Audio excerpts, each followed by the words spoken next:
اور جب ان سے کہا جاتا ہے کہ جو تمہارے آگے اور جو تمہارے پیچھے ہے اس سے ڈرو تاکہ تم پر رحم کیا جائے، اور ان کے پاس ان کے پروردگار کی طرف سے کوئی نشانی نہیں آتی مگر اس سے منہ پھیر لیتے ہیں، اور جب ان سے کہا جاتا ہے کہ جو رزق اللہ نے تم کو دیا ہے اس میں سے خرچ کرو،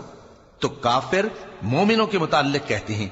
کہ بھلا ہم ان لوگوں کو کھانا کھلائیں جن کو اگر اللہ چاہتا تو خود کھلا دیتا، تم تو کھلی گمراہی میں ہو۔ اور کہتے ہیں اگر تم سچ کہتے ہو تو بتاؤ یہ وعدہ کب پورا ہوگا؟ یہ تو ایک چنگھاڑ ہی کے منتظر ہیں جو ان کو اس حال میں کہ باہم جھگڑ رہے ہوں گے آ پکڑے گی، پھر نہ تو یہ وصیت ہی کر سکیں گے اور نہ اپنے گھر والوں میں واپس جا سکیں گے۔ اور جس وقت سور پھونکا جائے گا یہ قبروں سے نکل کر اپنے پروردگار کی طرف دوڑ پڑیں گے، کہیں گے ہائے بربادی، ہمیں ہماری خوابگاہوں سے کس نے جگہ اٹھایا۔ یہ وہی تو ہے جس کا رحمان نے وعدہ کیا تھا اور پیغمبر انہیں سچ